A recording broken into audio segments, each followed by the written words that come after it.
A very good morning to all. My name is Kamini Sharma from Premchand Memorial Public School. Today I explain English subject of class 6th. The name of the chapter is The Artist of Mithila, Madhubani Painting. Theme of the chapter is Art and Culture. Let's start with kickstart. India has a rich tradition of folk art. Folk art painting include the Warli art of Gujarat, Patachitra painting from Odisha, the Nirmal painting of Andhra Pradesh and other such folk art forms. बेटा आज मैं आपको English का chapter number 11 पढ़ाने जा रही हूँ.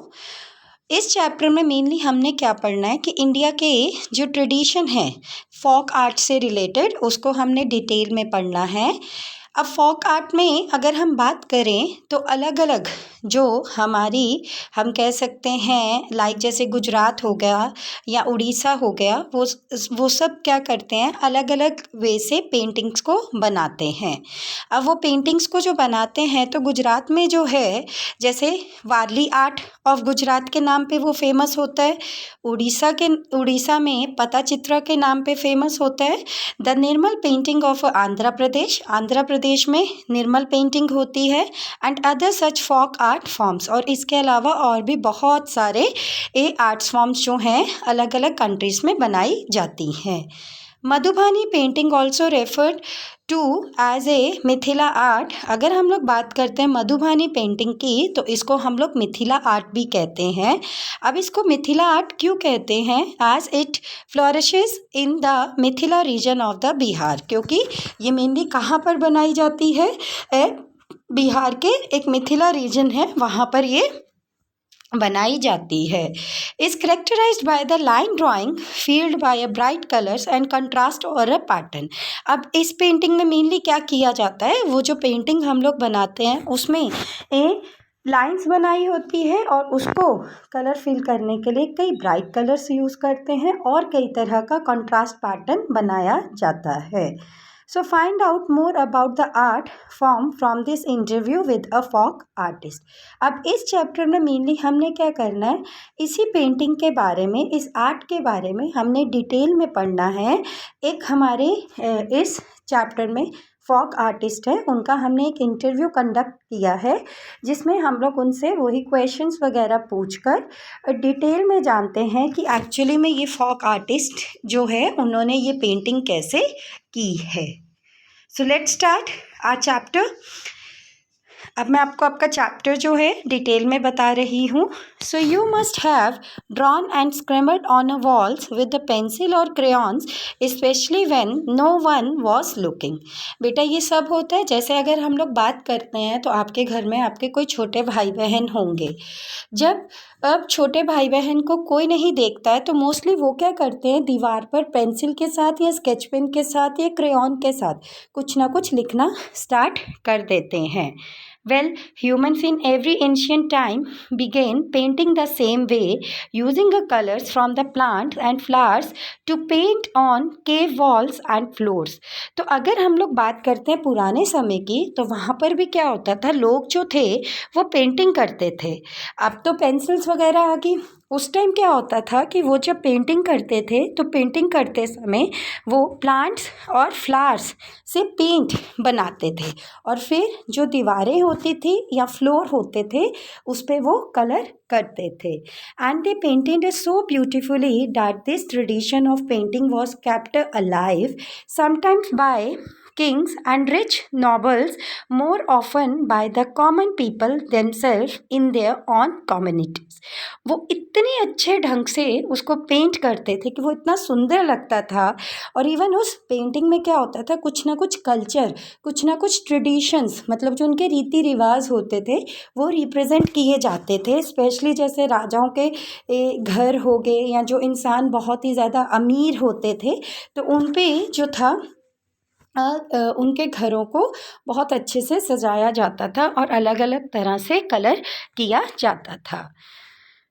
These styles of painting have come down the generation and have become a part of the folk art of our country. अब जनरेशन टू जनरेशन, जैसे फर्स्ट जनरेशन में जो लोग थे उनका पेंटिंग करने का वे अलग होता था। उसके बाद जब सेकंड जनरेशन आई तो उन्होंने भी पेंटिंग की। तो जनरेशन टू जनरेशन सबके आइडियाज़ चेंज होते गए और उन्होंने मेनली क्या किया, अपने आर्ट को वो जो है और ज़्यादा रिप्रेजेंटेबल बनाकर अपनी कंट्री को और ज़्यादा सुंदर बनाना स्टार्ट कर दिया, अलग अलग वे से पेंटिंग करके। India is like a 3280483 square kilometer large museum with many art galleries, some natural, some man-made, some ancient, some modern। अगर हम लोग इंडिया की बात करते हैं बेटा, तो इंडिया में 3280483 स्क्वायर किलोमीटर बड़ा एक म्यूज़ियम है, जहाँ पर बहुत सारी आर्ट गैलरीज पाई जाती हैं। कुछ तो नेचुरल होती हैं, जो आर्ट गैलरीज थी उसमें मतलब नेचर से रिलेटेड उसमें कुछ पेंटिंग बनाई हुई थी, कुछ मैन मेड थी, कुछ पुराने टाइम के बारे में बताते थे और कुछ उसमें जो आर्ट गैलरीज पाई जाती थी वो काफ़ी मॉडर्न थी। Every region has its own school of art and its tradition of a painting. और अगर हम लोग बात करें स्कूल्स में, तो स्कूल में भी मेनली क्या होता है, हर एक का एक स्कूल ऑफ आर्ट का एक पीरियड होता है और उनका एक वे होता था कि वो कैसे पेंटिंग की हेल्प से अपने ट्रेडिशंस को रिप्रेजेंट कर सकते हैं। Each has a precious secrets handed down from master to pupil, mother to daughter, one generation to the next। अब सब में क्या होता है, मतलब सबके दिमाग में जो है अलग अलग विचार होते हैं पेंटिंग को लेकर। चाहे एक टीचर ने एक बच्चे को सिखाना हो, या एक माँ ने अपनी बेटी को सिखाना हो, या एक जनरेशन से हम लोग दूसरे जनरेशन की बात करें, तो सबके क्या है व्यू पॉइंट अलग अलग होते हैं। तो one such school is a Mithila school art, also known as a Madhubani painting. तो उन्हीं में से एक जो वो आर्ट स्कूल है जिसका नाम है मिथिला, जिसको हम लोग मधुबानी पेंटिंग के नाम से भी जानते हैं। Down the lanes of a modern Mithila artist paint instantly create one masterpiece after another, drawing, tinting, coloring on a walls and floors, and today more often than not an hand and made paper. अगर हम लोग बात करते हैं ये modern Mithila की, तो वहाँ के जो आर्टिस्ट थे वो मेनली क्या करते थे, बहुत ही एक अद्भुत वे से वो क्या करते थे, अपने ड्राइंग्स को बनाते थे। अलग अलग तरह के वो कलर्स यूज़ करते थे, दीवारों को सजाते थे, इवन फ्लोर को सजाते थे। ये तो उनका जो था, हम लोग ये कह सकते हैं कि वो जो हैंडमेड पेपर होता था वो बहुत रेयर यूज़ करते थे। वो अपनी क्रिएटिविटी के ही पॉइंट ऑफ व्यू क्या करते थे, ये अपनी पेंटिंग को बहुत ही ज़्यादा अच्छा बनाते थे। Almost everyone in Mithila knows this traditional art, but some have a special gift for it। अब मिथिला में जितने भी लोग रहते थे सबको मेनली क्या था, इस आर्ट के बारे में नॉलेज होती थी, बट कुछ को तो गॉड गिफ्टेड होता था उस आर्ट से रिलेटेड। तो इस तरह से वो अलग अलग वे से क्या करते थे, चित्रों को बनाकर उसको रिप्रेजेंट करते थे। A gifted artist in the Mithila tradition, in Shashikala Devi, shares the colorful secrets of Mithila with students from many schools and colleges। अब मिथिला ट्रेडिशन को रिप्रेजेंट किया गया है किसके द्वारा, शशिकला देवी द्वारा। अब शशिकला देवी जो है वो काफ़ी ज़्यादा फेमस आप कह सकते हैं आर्टिस्ट है, जिन्होंने मेनली लोगों के साथ शेयर किया, इवन मिथिला के स्टूडेंट्स को बताया कई स्कूल्स में जाकर, कॉलेजेस में, कि वो किस ढंग से पेंटिंग करती थी और कैसे उन्होंने अपने पेंटिंग के थ्रू अपने ट्रेडिशंस को रिप्रेजेंट किया था। This interviewer, Swapna Datta, joined one such group of enthusiastic learners। अब मेनली क्या है, अब वही जो आपको मैंने पीछे शशिकला देवी जी के बारे में बताया है, अब जो स्वप्ना दत्ता है उन्होंने उनके साथ इंटरव्यू कंडक्ट किया और उस इंटरव्यू कंडक्ट कर कर उन्होंने एक ग्रुप डिस्कशन की कि जिससे जो लोग हैं उनसे प्रभावित होकर कुछ ना कुछ सीखे. सो let's start the interview. Swapna, did you learn your art anywhere in particular? Swapna ने शशि देवी जी से पूछा, क्या आपने ये जो आर्ट है कहीं से सीखी है? Shashikala Devi, no, there was no question of that. It's the traditional art of the Kayasthas of Mithila. I watched my mother, grandmother and aunt doing it. That's how I learn it. तो शशिकला देवी जी ने बोला, नहीं, मैंने कहीं से नहीं सीखी है. ये एक ट्रेडिशनल आर्ट है जो मेनली मिथिला में की जाती है. मैं सिर्फ अपनी मदर को, अपनी दादी को और अपनी आंट को देखती थी कि वो लोग कैसे करते हैं और मैंने वहीं से सीख लिया था. तो Swapna, did they know it then all the Kayasthas of Mithila?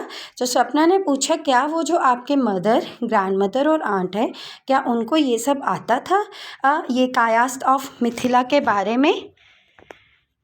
Shashikala Devi, yes, after a fashion, some have a special gift for it, though a gifted hand is what gives a Mithila art that special touch.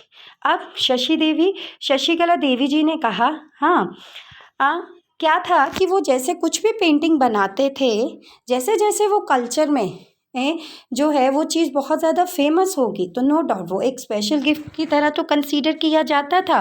But वो जो gifted hand थे, जो मतलब painting करते थे, उनको हमने बोल दिया गिफ्टेड हैंडेड. उन लोगों को मेनली क्या होता था कि वो जो मिथिला आर्ट की है किसी ने भी, तो वो उस पर एक स्पेशल टच लगाकर उसको और ज़्यादा ब्यूटीफुली रिप्रेजेंट कर देते थे. मतलब उसमें कुछ और ऐड ऑन करना तो वो अपना ऐड ऑन कर उसको प्रॉपर एक अच्छे वे से बनाकर रिप्रेजेंट कर देते थे. The paintings are drawn with very fine lines and there are a design with in a designs. अब ये जो पेंटिंग बनाई जाती थी ये बहुत ही पतली पतली लाइन से बनाई जाती थी. इसमें बहुत लाइनें होती थी और इवन उसमें और भी कई तरह के डिज़ाइंस वगैरह बनाए जाते थे. Attention to the smallest detail is the speciality of this art. अब मेन इसका पर्पस क्या होता था इस आर्ट का कि लोगों का उसके तरफ ध्यान करवाना. तो बहुत इस ढंग से वो पेंटिंग बनाई जाती थी कि जो छोटी छोटी डिटेल होती थी उसको भी बहुत अच्छे वे से रिप्रेजेंट किया जाता था. Mithila artists use various themes, symbols and subjects from a myth and folk tales or from daily life. अब ये जो मिथिला आर्टिस्ट थे ये मेनली अपनी पेंटिंग में बहुत सारे टाइप की थीम्स यूज़ करते थे, सिम्बल्स को यूज़ करते थे. सिम्बल्स का मतलब लाइक चिन्ह वगैरह, और भी कई सब्जेक्ट्स होते थे मिथ से रिलेटेड, फॉक टेल से रिलेटेड, और डेली लाइफ में जो जो चीज़ें होती थी उनको वो मेनली ये क्या करते थे, पेंटिंग के फॉर्म में रिप्रेजेंट कर देते थे. Lotus leaves, fish, bumble bees, peacocks, trees, elephants, women, man, children, gods and goddess are all included to fill up this painting. और अपनी पेंटिंग को पूरा करने के लिए वो क्या करते थे, ये सारी चीज़ों को यूज़ करते थे. जैसे लोटस लीव्स हो गए, एलिफेंट्स का हो गया, मतलब उन्होंने पिक्चर्स बनानी वैसे, ठीक है, वीमेन को रिप्रेजेंट कर दिया, गॉड को रिप्रेजेंट कर दिया.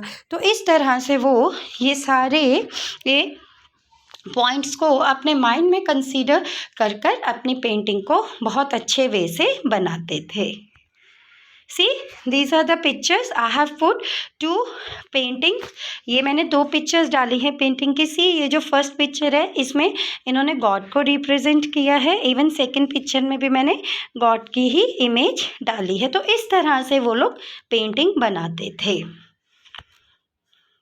So there is hardly any shading in a Mithila paintings. The artists use soft flat tones to show roundness, proportion and distance, and sharp bold lines and curves to show force and feelings and emotion.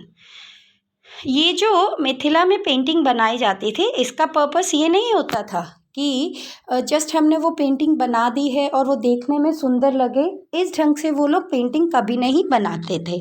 जो artist होते थे वो जब उन paintings को बनाते थे तो उनके पीछे उनका एक ये पर्पस होता था, तो एक तो वो उसको प्रॉपर प्रोपोर्शनैलिटी में बनाए, मतलब इक्वल डिस्टेंस होना चाहिए, उसका मार्जिन होना चाहिए, शार्प बोल्ड लाइंस बनाते थे, वो कर्व्स को भी वो रिप्रेजेंट करते थे, और स्पेशली जो मेन मोटिव होता था उन पेंटिंग्स का कि वो फीलिंग्स और इमोशंस को भी रिप्रेजेंट करे। So Swapna, what is the most important form of the Mithila painting? सबसे ज़्यादा ज़रूरी क्या होता था मिथिला पेंटिंग में? Shashikala Devi, it is the Kohbar, a special complicated design that is a must at all the wedding ceremonies. अगर शशिकला देवी जी ने उसका आंसर दिया कि वहाँ पर एक खोबार, एक स्पेशल कॉम्प्लिकेटेड मतलब आप ये कह सकते हो जो बहुत डिफ़िकल्ट होता है, बहुत कॉम्प्लिकेटेड डिज़ाइन से एक पेंटिंग बनाई जाती थी जो वेडिंग सेरेमनीज मीन्स कि शादियों में रिप्रेजेंट की जाती थी। Swapna, where is it painted? On the floor like rangoli. Swapna ने पूछा कि ये वाली जो पेंटिंग बनाई जाती थी ये कहाँ पर बनाई जाती थी? क्या फ्लोर पर, जैसे हम लोग रंगोली बनाते हैं? Shashikala Devi, no, on the walls. उन्होंने बोला नहीं, दीवारों पर बनाई जाती थी। In fact a separate room is made for the bride and the bridegroom which is called the Kohbar का घर, and this special design is painted on this wall. उन्होंने बोला नहीं, ये जो पेंटिंग बनाई जाती थी ये दीवारों पर बनाई जाती थी, एक सेपरेट रूम होता था दूल्हे का और दुल्हन का, और इवन हम उसको खोबार का घर भी कहते थे, और इस तरह से ये स्पेशल डिज़ाइन जो है वॉल्स पर बनाया जाता था। सी बेटा, I have put one picture, इस तरह से वो लोग बनाते थे। Okay, this is the half explanation of your chapter. Please student, go through the content from your book. If you have any query, send it on a WhatsApp group. Thank you, have a nice day, and next topic I will explain you in next video. Thank you, have a nice day.